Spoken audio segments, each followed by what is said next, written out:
మంచులోయలో ఎన్నికల సమరం మంటలు రేపుతోంది. జమ్మూ కాశ్మీర్ తొలి దశ పోలింగ్ కి ఇక మిగిలింది రోజులు మాత్రమే. దీంతో అటు కాంగ్రెస్ ఇటు బీజేపీ అగ్రనేతలు జమ్మూ కాశ్మీర్ ని చుట్టేస్తున్నారు. మరోవైపు National Conference, Peoples Democratic Party తమ సత్తా చూపించడానికి స్కెచ్ గీస్తున్నాయి. 10 ఏళ్ల తర్వాత ఎన్నికల్లో జాతీయ పార్టీలు, ప్రాంతీయ పార్టీలు నువ్వా నేనా అన్నట్టుగా తలపడుతున్నాయి. మరోవైపు స్వతంత్ర అభ్యర్థులు కూడా భారీగానే బరిలోకి దిగారు. బీజేపీ, కాంగ్రెస్ ఎత్తులకు పై ఎత్తులు వేస్తుంటే మనం లేకుండా జాతీయ పార్టీలు ఏం చేయలేని స్థాయిలో సీట్లు కైవసం చేసుకోవాలని ప్రాంతీయ పార్టీలు పంతంతో ఉన్నాయి. ఇంతకీ జమ్మూ కాశ్మీర్లో విజేతగా నిలిచేదెవరు? దీనిపైనే ఇవాల్టి మ్యాగజైన్ స్టోరీ. సార్వత్రిక ఎన్నికలు ముగిసి మహా అయితే 100 రోజులవుతోంది. అంతే, ఎన్డీఏ వర్సెస్ ఇండియా అలయన్స్ కేంద్రంగా సాగిన ఎన్నికల సమరంతో దేశమంతా ఊగిపోయింది. ఇంకా ఆ ఎలక్షన్ ఫీవర్ నుంచి ప్రజలు పూర్తిగా బయటకు రాలేదు. అంతలోనే జమ్మూ కాశ్మీర్, హర్యానా రాష్ట్రాల ఎన్నికల సెగ మొదలైంది. అంత భారీ ఎలక్షన్స్ చూసిన వెంటనే ఒక కేంద్రపాలిత ప్రాంతం, ఒక చిన్న రాష్ట్రానికి అసెంబ్లీ ఎన్నికలు అంటే అంతగా ప్రజల అటెన్షన్ గెయిన్ చేయలేవు. కానీ వాస్తవ పరిస్థితి మాత్రం అందుకు పూర్తి విరుద్ధంగా ఉంది. ముఖ్యంగా జమ్మూ కాశ్మీర్ వైపు దేశమంతా చూస్తోంది. నిన్నటి రాష్ట్రం, నేటి కేంద్రపాలిత ప్రాంతం విషయంలో ఎవరి లెక్కలు రైట్ కాబోతున్నాయి, ఎవరి లెక్కలు రాంగ్ కాబోతున్నాయి, అసలు ఎవరి ఎత్తులేంటి? వణికించే చలిలో పొలిటికల్ పార్టీలకు చెమటలు పట్టిస్తున్నాయి జమ్మూ కాశ్మీర్ ఎన్నికలు. పొత్తుల ఎత్తులతో రంగంలోకి దిగిన పార్టీలు ఒకవైపు, సింగిల్తో సత్తా చాటుతామని ధీమాతో ఉన్న పార్టీలు మరోవైపు, ఎలాగైనా పాగా వేయాలన్న పంతంతో జాతీయ పార్టీలు, మమ్మల్ని కాదని మీరేం చెయ్యలేరంటోన్న ప్రాంతీయ పార్టీలు. హిమసీమల్లో ఎన్నికల సెగలు ఒక రేంజ్ లో భగ్గుమంటున్నాయి. జమ్మూ కాశ్మీర్లో ఆర్టికల్ 370 రద్దు నుంచి మొదలు పెడితే ఉగ్రవాదుల కోరలు పీకడం, నియోజకవర్గాల పునర్విభజన, గులాం నబీ ఆజాద్ రాజకీయ పార్టీ పెట్టడం, ఇలా ఈ 10 ఏళ్లలో ఎన్నో పరిణామాలు జరిగాయి. దీంతో ఈసారి తమ విజయం పక్కా అని బీజేపీ ధీమా వ్యక్తం చేస్తుంటే, కాంగ్రెస్ మాత్రం నేషనల్ కాన్ఫరెన్స్ తో కలిసి పొత్తు పాలిటిక్స్ తో విజయ వ్యూహాలకు పదును పెడుతోంది. మరోవైపు పీపుల్స్ డెమోక్రటిక్ పార్టీ ఒంటరిగా బరిలోకి దిగింది. ప్రస్తుతానికి భాజపా ఒంటరిగానే బరిలోకి దిగుతోంది. స్థానికంగా ఉండే చిన్న పార్టీలతో పొత్తుకు అవకాశం లేకపోలేదు. 2020లో జరిగిన జిల్లా అభివృద్ధి మండళ్ల ఎన్నికల్లో మొత్తం 280 సీట్లకు గాను భాజపా 75 సీట్లతో అతిపెద్ద పార్టీగా అవతరించింది. 50 మంది స్వతంత్రులతో కలిసి జమ్మూ ప్రాంతంలోని కఠువా, సాంబా, జమ్మూ, ఉధంపూర్, డోడా, రయీసీ కౌన్సిళ్లను కైవసం చేసుకుంది. కశ్మీర్ ప్రాంతంలో ఒక్క సీటు గెలవలేదు. లోక్సభ ఎన్నికల్లో ఇండియా కూటమిలోని అనైక్యతను సొమ్ము చేసుకున్న భాజపా జమ్మూలోని 2 సీట్లను గెలుచుకోగలిగింది. లద్దాఖ్ లో తాను మద్దతిచ్చిన స్వతంత్ర అభ్యర్థిని గెలిపించుకుంది. ఈసారి పీర్ పంజాల్ ప్రాంతంలో పలువురు ముస్లిం అభ్యర్థులకు భాజపా టికెట్లిచ్చింది. జమ్మూ కాశ్మీర్ లో పర్యటించిన ప్రధాని మోదీ భవిష్యత్తుని నిర్ణయించేది అసెంబ్లీ ఎన్నికల ఫలితాలే అన్నారు. కాంగ్రెస్, ఎన్సీ, పీడీపీ ఈ ప్రాంతాన్ని దోచుకు తిన్నాయని మండిపడ్డారు. దోడా జిల్లాలో ఆయన పర్యటించారు. గత 42 ఏళ్లలో భారత ప్రధాని ఈ జిల్లాల్లో ఎన్నికల ప్రచారానికి వెళ్లడం ఇదే తొలిసారి. ఈ సందర్భంగా వారసత్వ రాజకీయాలపై తీవ్ర స్థాయిలో ఫైర్ అయ్యారు ప్రధాని Modi. National Conference, Peoples Democratic Party, Congress తరహా పార్టీలు కశ్మీర్లో అభివృద్ధిని దెబ్బతీశాయని విమర్శించారు. అప్రకటిత కర్ఫ్యూలు ఉండవని, ఆ రోజులు ముగిశాయని తేల్చి చెప్పారు. ఇక అభివృద్ధి మీద పూర్తి దృష్టి పెట్టాల్సిన తరుణం వచ్చేసిందన్నారు. ये नफरत दिखाने से ज्यादा और कुछ सोच नहीं सकते. इनकी नफरत का शिकार जम्मू भी रहा है. कांग्रेस और नेशनल कॉन्फ्रेंस ने हमेशा जम्मू के साथ भेदभाव किया है, डोडा के साथ भेदभाव किया है, पूरे क्षेत्र के साथ भेदभाव किया है. इन लोगों ने महाराजा हरि सिंह और दूसरे राजाओं को लेकर कैसी कैसी टिप्पणियां की है वो भी आपने सुनी है. ये सिर्फ महाराजा का नहीं, सभी डोगरों का अपमान है. और मैं जानता हूं जम्मू कश्मीर के लोग ये अपमान कभी नहीं सहेंगे. साथियों, भाजपा का संकल्प और आपका साथ ही शांति, सुरक्षित और समृद्ध जम्मू कश्मीर बनाएगा. 2014 అసెంబ్లీ ఎన్నికల్లో జమ్మూ కాశ్మీర్లో ప్రజలు భారీ సంఖ్యలో పాల్గొన్నారు. 65.52% ఓటింగ్ నమోదయ్యింది. పీపుల్స్ డెమోక్రటిక్ పార్టీ 28 స్థానాలతో ఏకైక అతిపెద్ద పార్టీగా నిలిచింది. రెండో స్థానంలో నిలిచిన బీజేపీకి 25 సీట్లొచ్చాయి. నేషనల్ కాన్ఫరెన్స్ కి 15, కాంగ్రెస్ కు 12 స్థానాలు దక్కాయి.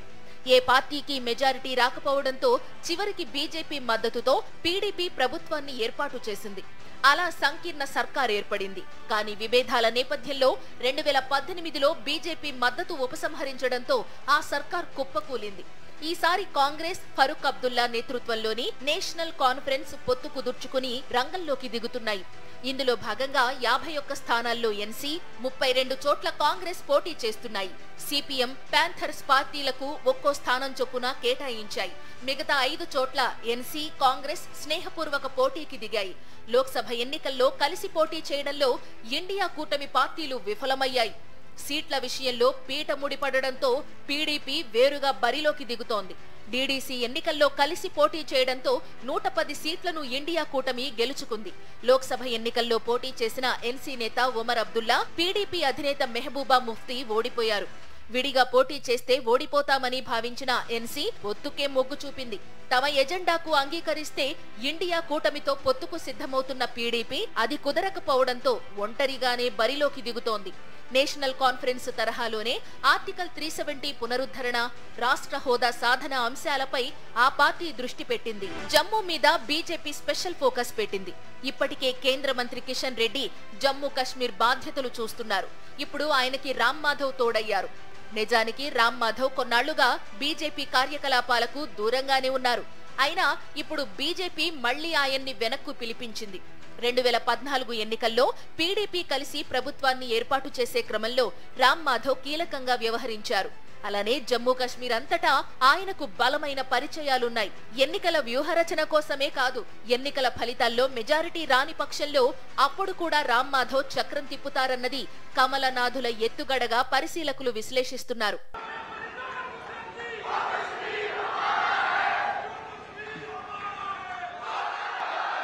वो कश्मीर हमारा है। बोलो भारत माता की, भारत माता की जय श्री राम, जय जय श्री राम। మరోవైపు జమ్మూ మీద చాలా హోప్స్ పెట్టుకున్న బీజేపీ ఆ దిశగా మరిన్ని పావులు కదుపుతోంది. జమ్మూ కశ్మీర్ కి ఇప్పటిదాకా కశ్మీర్ కి చెందిన నాయకులే, అది కూడా ముస్లిం నాయకులే ముఖ్యమంత్రులు అయ్యారు. ఈసారి జమ్మూ నుంచి హిందూ నాయకుడు సీఎం అయ్యే అవకాశాలు లేకపోలేదన్న అమిత్ షా వ్యాఖ్యలు ఎన్నికల సమరంలో అందరి దృష్టిని ఆకర్షించాయి. జమ్మూ కశ్మీర్లో హిందువులు తక్కువగా ఉన్నప్పటికీ కూడాను జమ్మూలోయ ప్రాధాన్యము పెరిగిన నేపథ్యంలో జమ్మూకి చెందినటువంటి హిందువు అంటే 40-45% హిందువులు ఉన్నటువంటి జమ్మూ కాశ్మీర్లో ఈసారి హిందూ ముఖ్యమంత్రి అయ్యే అవకాశం ఉందని అమిత్ షా అంటున్నారు. ఇది చాలా ఆసక్తికరమైనటువంటి విషయం. భారతీయ జనతా పార్టీ సొంతంగా జమ్మూలో ఉన్నటువంటి 43 సీట్లలో 30 నుంచి 35 గెలుచుకోగలిగినట్లయితే అతిపెద్ద పార్టీ అవుతుంది. ఈ ఎన్నికల్లో ఆర్టికల్ 370 అత్యంత కీలకంగా మారింది. ఇటు బీజేపీ ఆర్టికల్ 370 రద్దు తమను గెలిపిస్తుందని బలంగా నమ్ముతుంటే, అటు నేషనల్ కాన్ఫరెన్స్ తో పాటుగా పీడీపీ ఆర్టికల్ 370 పునరుద్ధరణ నినాదం చేస్తున్నాయి. అలానే నిరుద్యోగం, స్థానికులకే భూహక్కు, ఉగ్రవాదం, పర్యాటకాభివృద్ధిపై పార్టీలన్నీ ఫోకస్ పెట్టాయి. మరోవైపు తిరిగి జమ్మూ కాశ్మీర్ కి రాష్ట్ర హోదా సాధన మీద ప్రాంతీయ పార్టీలు ఫోకస్ పెట్టాయి. జమ్మూలో బీజేపీ బలంగా ఉంది. ఇక్కడ కాంగ్రెస్ కూటమి ఎన్ని స్థానాలు గెలుచుకుంటుందన్న అంశం, అలానే కశ్మీర్లో బీజేపీ ఎలాంటి పర్ఫార్మెన్స్ ఇస్తుందన్న అంశాలే ఎన్నికల ఫలితాలను నిర్ణయించబోతున్నాయని పరిశీలకులు విశ్లేషిస్తున్నారు. మోదీ మానియా 2014 నుంచి 10 ఏళ్ల పాటు దేశాన్ని ఊపిపారేసింది. కానీ ఈ లోక్సభ ఎన్నికల్లో పూర్తి మెజారిటీని బీజేపీ సాధించలేకపోయింది. దీంతో మోదీ మానియా ఇక ముగిసిందంటూ కాంగ్రెస్ కండువాలు ప్రచారం మొదలుపెట్టాయి. వీటన్నింటికీ జమ్మూ కాశ్మీర్ ఎన్నికల ఫలితాలతో సమాధానం చెప్పాలన్న కసితో ఉన్నారు కమలనాథులు. తగ్గిన ఉగ్రవాదం, ఆర్టికల్ 370 రద్దు లాంటి అంశాల మీదే ఆధారపడకుండా ప్రత్యేక వ్యూహాలకు బీజేపీ పదును పెడుతోంది. అదే సమయంలో నేషనల్ కాన్ఫరెన్స్ తో కలిసి ఎన్నికల బరిలోకి దిగిన కాంగ్రెస్ పొత్తు పాలిటిక్స్ తో వీలైన ప్రయోజనం పొందడానికి ఆరాటపడుతోంది. దశాబ్ద కాలంగా జమ్మూ కాశ్మీర్ రాజకీయ ముఖ చిత్రం ఊహాతీతంగా మారిపోయింది. 2026 జనగణన దాకా నియోజకవర్గాల పునర్వ్యవస్థీకరణ జరపరాదన్న రాష్ట్ర అసెంబ్లీ తీర్మానాన్ని పక్కన పెట్టి 2022లో ఈ ప్రక్రియ చేపట్టారు. అసెంబ్లీ స్థానాలను 87 నుంచి 90కి పెంచారు. మొత్తం సీట్ల సంఖ్య పెద్దగా పెరగకున్నా ముస్లిం ప్రాబల్య కశ్మీర్లో సీట్లు 47కు తగ్గి హిందువులు ఎక్కువగా ఉండే జమ్మూలో 43కు పెరగడం విశేషం. 2011 జనాభా లెక్కల ప్రకారం జమ్మూ కాశ్మీర్ జనాభాలో 43.8% మంది జమ్మూలో, 56.2% కశ్మీర్లో నివసిస్తున్నారు. కశ్మీర్లోని ఉత్తరాది జిల్లాల్లో అత్యంత సున్నిత పరిస్థితుల నేపథ్యంలో అక్కడ ఎన్నికల నిర్వహణ ఎన్నికల సంఘానికి కత్తి మీద సాముగా మారింది. 2014లో బీజేపీ, పీడీఎఫ్ కలిసి ప్రభుత్వాన్ని ఏర్పాటు చేసినా ఇప్పుడు రెండు పార్టీలు విడివిడిగా పోటీ చేస్తున్నాయి. నియోజకవర్గాల పునర్విభజన ఈ ఎన్నికల ఫలితాలను ఖచ్చితంగా ప్రభావితం చేస్తుందని పరిశీలకులు చెబుతున్నారు. జమ్మూలో బీజేపీ మెజారిటీ సీట్లను గెలుచుకోవడం మీద దృష్టి పెడితే కశ్మీర్లో కాంగ్రెస్ నుంచి ప్రాంతీయ పార్టీల దాకా అందరూ తలపడే పరిస్థితి, సీట్లను పంచుకోవాల్సిన పరిస్థితి నెలకొందని విశ్లేషిస్తున్నారు. బీజేపీకి బలమున్న జమ్మూ ప్రాంతంలో 6 సీట్లు పెరిగాయి. కశ్మీర్లో 1 సీటు మాత్రమే పెరిగింది. దీంతో జమ్మూ కాశ్మీర్ల మధ్య సీట్ల సంఖ్య దాదాపు ఈక్వల్కి వచ్చింది. జమ్మూలో 43, కాశ్మీర్లో 47. సో సాధారణంగా జమ్మూలో భారతీయ జనతా పార్టీకి చాలా బలమున్న ప్రాంతం. బహుశా ఆ బలాన్ని ఇప్పటికీ కూడా రిటైన్ చేసుకోవచ్చు కూడా.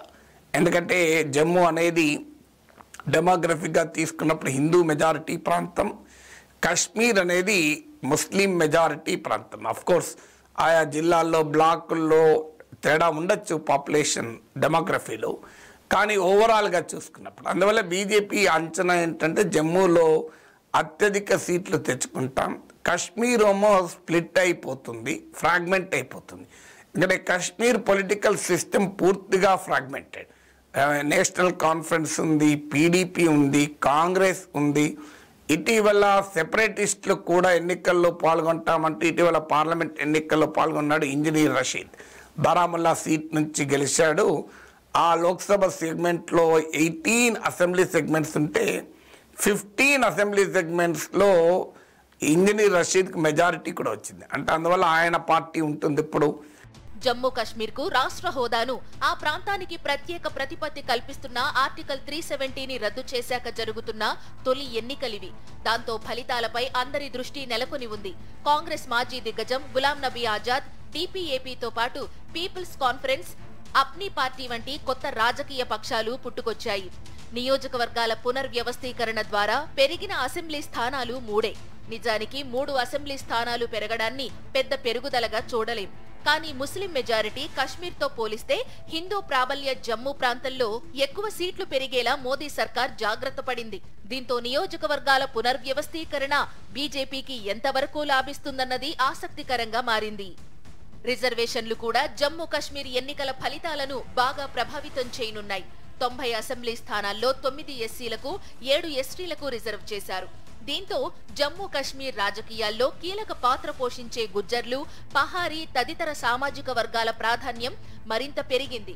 గత ఫిబ్రవరిలో దాదాపు 16 లక్షల మంది ఉన్న పహారీ జాతులను కొత్తగా ఎస్టీ జాబితాలో చేరుస్తూ మోదీ సర్కార్ వ్యూహాత్మక నిర్ణయం తీసుకుంది. ఇది అసెంబ్లీ ఎన్నికల్లో బీజేపీ లబ్ధి కోసం చేపట్టిన ఫక్తు రాజకీయ చర్య అని విపక్షాలు అప్పుడే విమర్శించాయి. ఎందుకంటే సంచార పశుపోషక జాతులైన గుజ్జర్లు, బకర్వాళ్లు సాంప్రదాయకంగా కాంగ్రెస్ మద్దతుదారులు. వారిని తనకేసి తిప్పుకోవడం సులువు కాదన్నది బీజేపీ భావన. అందుకే ఉరి, కర్నా, బారాముల్లా వంటి ప్రాంతాల్లో సంఖ్యాధికులైన పహారీల ఓట్లపై పార్టీ కొంతకాలంగా కన్నేసింది. వీరు National Conference, Peoples Democratic Party వంటి స్థానిక పక్షాలను బలపరుస్తుంటారు. ఎస్టీ జాబితాలో చేరిన కారణంగా వాళ్లకిప్పుడు బుధాన్, సూరజ్ కోటే, రాజౌరి వంటి ఎస్టీ రిజర్వ్డ్ అసెంబ్లీ స్థానాల్లో పోటీ చేసే అవకాశం కలిగింది. ఇది వారి ఓట్లను తమ వైపు మళ్లిస్తుందని బీజేపీ ఆశపడుతోంది. పహారీలతో పాటు వాల్మీకి తెగవారిని తమ వైపు తిప్పుకునేందుకు బీజేపీ శాయశక్తులా ప్రయత్నిస్తోంది. వాల్మీకులకు తాజాగా ఎస్టీ హోదా కల్పించారు. ప్రతి ఓటు కీలకమే అయిన జమ్మూ కాశ్మీర్లో ఏ అవకాశాన్ని వదలరాదని బీజేపీ పట్టుదలగా ఉంది. 9 ఎస్టీ స్థానాల్లో 5 పీర్ పంజల్ బెల్టులోని రాజౌరి పూంచ్ ప్రాంతంలోనే ఉన్నాయి. ఇవన్నీ తన ఖాతాలోనే పడతాయని కమలనాథులు బలంగా నమ్ముతున్నారు. పహారీ వాల్మీకి జాతులకు ఎస్టీ హోదా ఇవ్వడంతో గుజ్జర్లలో ఆగ్రహ జ్వాలలు ఎగిసిపడుతున్నాయి. 15.5 లక్షలకు పైగా ఉన్న గుజ్జర్లు ఇప్పటిదాకా జమ్మూ కశ్మీర్లో 10% ఎస్టీ రిజర్వేషన్లకు పూర్తి హక్కుదారులు. వాటినిప్పుడు పహాడీ వాల్మీకులతో పంచుకోవాల్సి వస్తుండడంపై వారిలో ఆగ్రహం వ్యక్తమవుతోంది.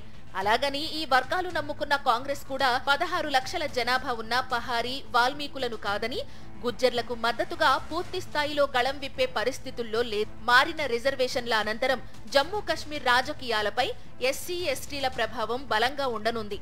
ఏ పార్టీకి ఆ పార్టీ పరిస్థితిని తమకు అనుకూలంగా మార్చుకోవాలని ఎత్తుగడలు వేస్తున్నా రిజర్వేషన్ల తరువాతి పరిస్థితులు బీజేపీకి మేలు చేస్తాయా లేక కాంగ్రెస్ కూటమికి ఉపయోగపడతాయా అన్నది అత్యంత ఆసక్తికరంగా మారింది. 10 ఏళ్లుగా అసెంబ్లీ ఎన్నికలు జరగలేదు. 6 ఏళ్లుగా ప్రజాప్రభుత్వం జాడలేదు. ఇది జమ్మూ కాశ్మీర్ పరిస్థితి.